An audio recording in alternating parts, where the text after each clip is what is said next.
जैनम जयतु शासनम विश्व कल्याण कारकम।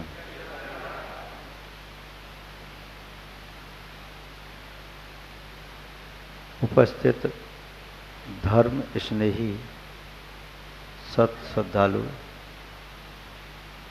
भव्यवर पुंडरीक पुण्यात्मा महानुभाव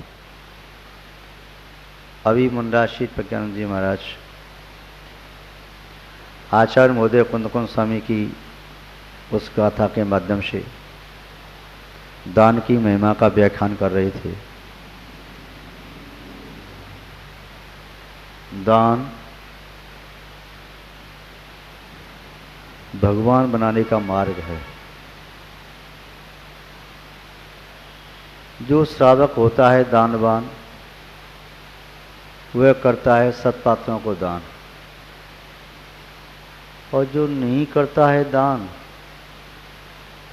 वह कहलाता है नादान, अबोध, अज्ञान। महारानी कर्णवती जिसका राज्य वर्तमान के जबलपुर में स्थापित था आज से 400 वर्ष पहले, उसने अपनी भवन को महल को बहुत सुंदर बनाया नर्मदा नदी के किनारे पर, किंतु आज उस महल की एक ईंट भी दिखाई नहीं देती। उसी पर्वत पर उस बुढ़िया ने एक अपनी मड़िया बना करके जिनेंद्र भगवान की स्थापना की। आज भी वह मंदिर विद्यमान है, लगभग 400-450 वर्ष हुए।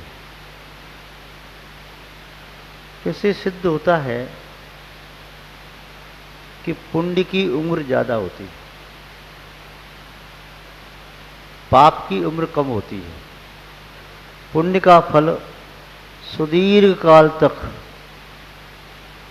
अनेक भव्य जीवों के लिए सुख और शांति का निमित्त बनता है। पाप का फल तत्काल में भी दुख देता है और आगे भी दुख देता है। एक अशुभ प्रवृत्ति, एक अशुभ संस्कार, एक गलत रीति, एक गलत नियम भविष्य के लिए अभिशाप स्वरूप सिद्ध होता है।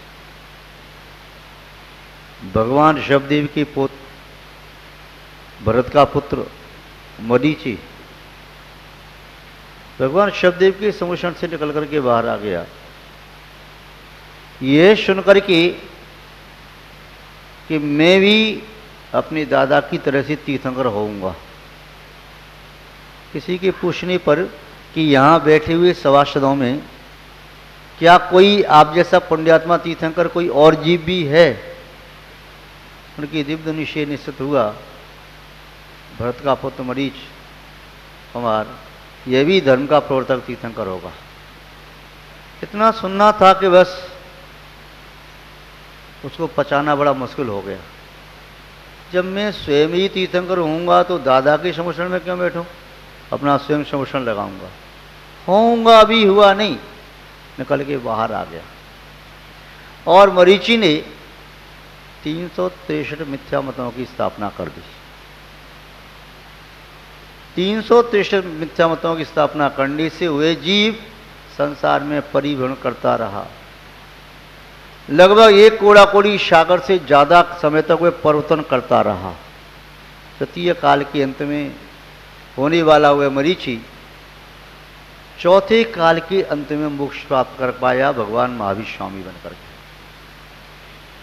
समाज में, घर में, परिवार में, संस्था में, समूह में, प्रांत में, देश में कोई एक परंपरा गलत आ जाती है, उस गलत परंपरा को दूर करना बड़ा कठिन होता है। उस गलत परंपरा की स्थापना करने वाला चिरकाल तक पाप का फल भोगता है।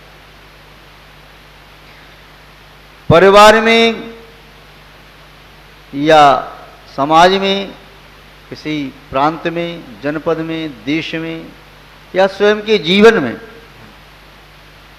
एक कोई अच्छी परंपरा की शुरुआत हो जाए, अच्छा संस्कार आ जाए, तो वह संस्कार उसके लिए यावत जीवन सुखद होता है एवं अन्य संपर्क में आने वाले भव्य प्राणियों के लिए भी सुखकारक होता है। महापुरुष और चाहे अधम पुरुष दोनों ही इस पृथ्वी पर जन्म लेते हैं, अपने अपने कर्म का फल भोग करके दोनों मृत्यु को प्राप्त करते हैं। महापुरुष भी अनंत काल तक जीता हो ऐसा नहीं है और पापी जीव भी जीता हो ऐसा भी नहीं है। दोनों अपनी आयु समाप्त होने पर मृत्यु को प्राप्त करते हैं। महापुरुष भी अपने जीवन में सीमित कार्य ही अच्छे अच्छे कार्य कर पाते हैं, असीमित नहीं।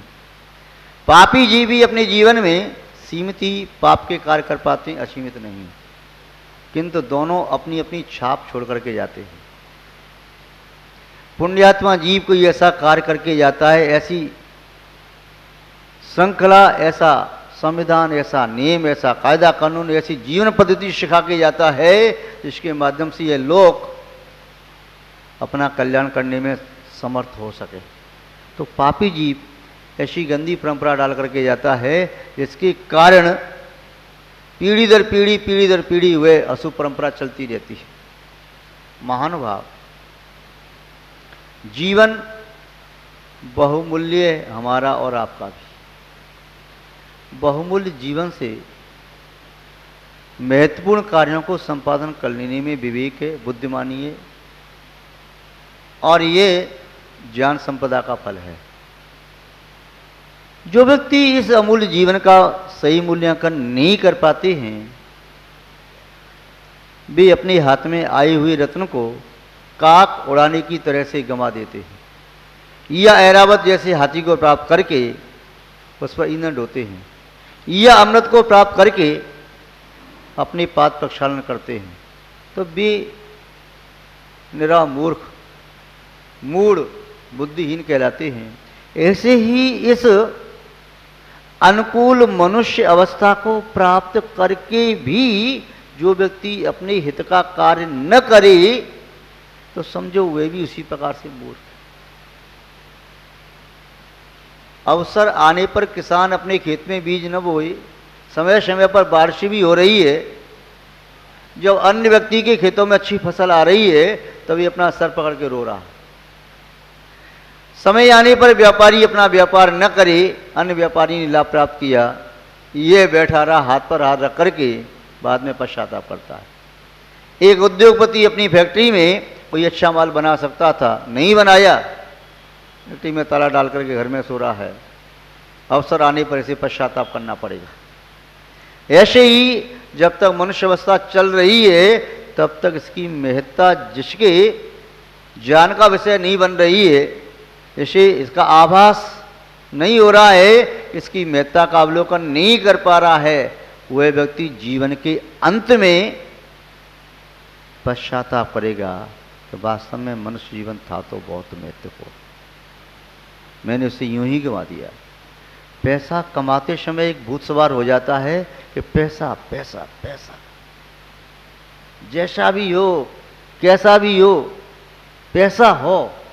उसकी धारणा बन गई है कि पैसे से सब प्रकार का सुख प्राप्त किया जा सकता है, किंतु उसकी ये धारणा निर्मूल तब होती है जब पैसा साथ नहीं देता, पुण्य ही साथ देता है। घर में प्रचुर मात्रा में भोग सामग्री है, मकान भी महल जैसा लगता है, राजमहल जैसा, घर में वाहन है, नौकर चाकर हैं, पर शरीर में ऐसा रोग है कि न तो बैठे चैन, न लेटे चैन, न चलते फिरते चैन।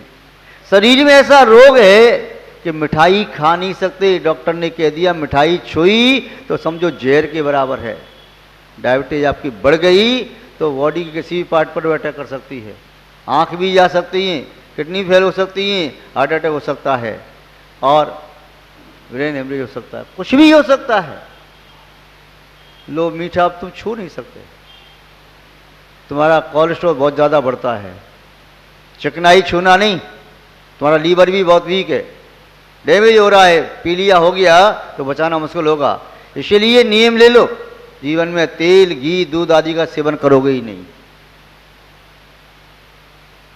तुम्हारे शरीर में प्रोटीन भी है, दाल ज़्यादा खाते हो, अब दाल छोड़ो, दाल का पानी है उसे ग्रहण करो। रोटी ज़्यादा ना खाओ, बस पतली पतली एक दो फुल्का लो, दाल के पानी डुबो करके पियो खाओ। नमक अब छोड़ देना चाहिए, तुम्हारा बीपी बहुत हाई रहता है, 250 तुम्हारा बीपी पहुंच गया,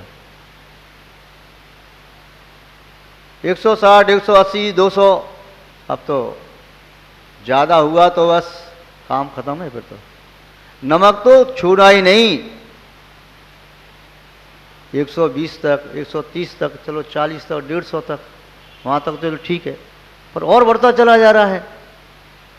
नमक खाते ही हो क्या? बहुत ज़्यादा, अब छूना नहीं। घर में सब सामान रखा है, घर में नित्य नाना प्रकार के व्यंजन और पकवान बनते हैं, मिष्ठान बनते हैं। घर में जैसा भगवान से प्रार्थना की थी, नौकर हों, नौकर हैं, सेवक हैं, चाकरी करने वाले चाकर हैं, वाहन हैं, घर में अनेक प्रकार के दिव्य भोग सामग्री है, डनलप के पलंग गद्दे लगे हुए हैं। और डॉक्टर ने कह दिया तुम्हारी कमर में रीढ़ की हड्डी है ना, जिसमें दर्द होता है, डनलप के गद्दों पर सोते सोते तुम्हारी कमर में दर्द हो गया, आप जमीन पर लकड़ी की पटिया पर सो। सब कुछ घर में है, किंतु डॉक्टर ने कह दिया जीवन प्यारा हो तो जो मैं संकेत कर रहा हूं वो छोड़ते चले जाओ, नहीं तो कल तुम्हारी जिंदगी तुम्हें छोड़ के चली जाएगी। और वे अपने जीवन के लोभ में, ठीक है वैसे तो मुझे बहुत प्रिय था मीठा, चलो त्याग करता हूं। कभी छुपके चोरी से थोड़ा भी खाता है तो तुरंत ही उसकी बीमारी बढ़ जाती है। चिकनाई खा नहीं सकता, मीठा खा नहीं सकता, नमक खा नहीं सकता, रोटी भी ज़्यादा ले नहीं सकता, प्रोटीन ज़्यादा ले नहीं सकता। अब क्या करे, घर में सब कुछ है, खूब कमाया और घर में कोई चीज़ की कमी नहीं है। वह पड़ा पड़ा लकड़ी के तख्ते पर देख रहा है, नौकर चाकर को छर्रे उड़ा रहे हैं। घर में आने वाले रिश्तेदार मेहमान खूब मौज से खा रहे हैं, दिखा दिखा के खा रहे हैं। वह पड़ा है कि मैंने मेहनत की, कभी झोंपड़ी में रहता था, सर का पसीना एड़ी तक बहाया, मेहनत करके कमाया, किंतु मैं भोग नहीं पाया, इसका आनंद नहीं ले पाया, क्योंकि जीवन को महत्वपूर्ण नहीं समझा था, धन को महत्वपूर्ण समझा था। शरीर में व्याधि है, बेचैनी है, रात भर नींद नहीं आ रही, डॉक्टर के पास गई, पूरी बॉडी चेकअप कराई, किंतु कहता है रिपोर्ट सब नॉर्मल है। रिपोर्ट नॉर्मल है, चैन पड़ नहीं रहा, भूख लगती नहीं, नींद आती नहीं, क्या करो, और शांति मिलती नहीं। भाई पाप कर्म का उदय है, इसलिए शांति नहीं मिल रही। शांति धन में नहीं है, आज तुझे ज्ञात तो हो गया। अभी तक तू सोचता था धन पाकर के मैं बड़ा आदमी बनूंगा, चाहे धन कैसे भी आए, चोरी से आए, बेईमानी से आए, झूठ बोल के आए, छल कपट के आए, कैसे भी आए धन, मेरे पास धन होगा तो बड़ा आदमी बन जाऊंगा और सुख शांति प्राप्त करूंगा। किंतु ये भूल गया धन जैसा आता है वैसा फल दिखाता है। ईमानदारी का धन होता है तो जीवन में सुख शांति को लाता है, बेईमानी का, छल कपट का, अन्याय का, अनीति का, अत्याचार का होता है तो जीवन में सुख शांति गायब हो जाती है, दुख अशांति कलह प्रारंभ हो जाती है। जीवन को महत्वपूर्ण समझो, धन को मत समझो। धन के माध्यम से भी जीवन को महत्वशाली बनाया जा सकता है, किंतु धन कमाने में जीवन को लगाने से जीवन महत्वपूर्ण नहीं बनता, जीवन गंवाना होता है। महानुभाव, हमारा जीवन है, किसी से मांग करके नहीं लाए, उधार नहीं लाए, भेंट में नहीं मिला, वसीयत में नहीं मिला, छीना हुआ नहीं है, धोखा दे के नहीं लाए, दबाव दे करके नहीं। ये हमारा जीवन पूर्व में अच्छे कर्म किए तब हमें ये जीवन मिला है, हमारा ही जीवन है, हमें अपने तरीके से जीना है, सामने वाले को देख करके नहीं। सामने वाले के द्वार पर गाड़ी खड़ी है, जरूरी नहीं तुम्हारे द्वार पर गाड़ी हो।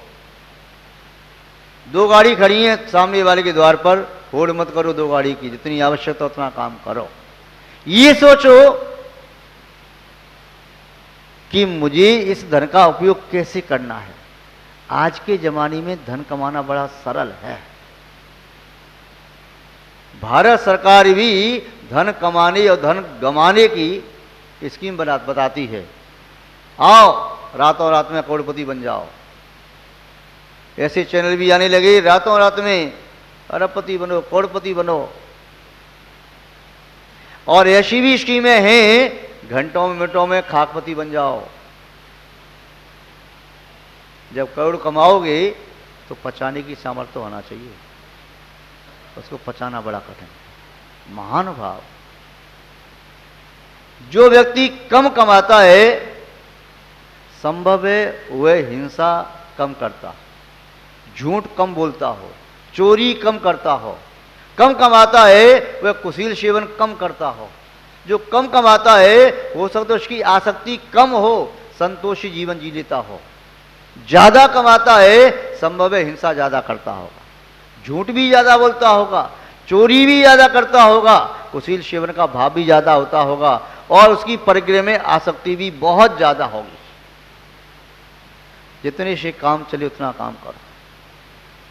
व्यक्ति सोचता है कि महाराज जी मेरे लिए तो पर्याप्त है, मेरी जिंदगी कितनी, माना कि मैक्सिमम आयु वर्तमान काल में 120 ईयर्स मान लें, 120 वर्ष की, और 60 साल क्या हो गया, मैं 60 और मान लो। एक साल में इतना भी व्यय करूंगा तो मुझे किराए से इतना आ जाता है, मुझे करना क्या। मैं अपने जीवन के लिए नहीं कमा रहा, फिर किसके लिए कमा रहा है? मंदिर बनाने के लिए? मंदिर तो ठीक है महाराज जी, क्या मजाक कर रहे आप भी। मैं कमा रहा अपने बेटों के लिए, पोतों के लिए कमा रहा, उनका क्या होगा बाद में। मेरी मरने के बाद मेरी पत्नी का क्या होगा, उसके नाम एफडी करके जाऊंगा, उसके नाम एक आध दो फ्लैट करके जाऊंगा, इसे किराया आता रहे उसके पास भी। मेरी मरने के बाद मेरी पत्नी का क्या होगा, मेरे मरने के बाद मेरे पुत्रों का क्या होगा, मेरे मरने के बाद मेरे मित्रों का क्या होगा, सगे संबंधियों का क्या होगा, मुझे चाहने वाले जो हैं उनका क्या होगा। ये सोचता रहता है, इसलिए कमाता है, दिन रात कमाता है।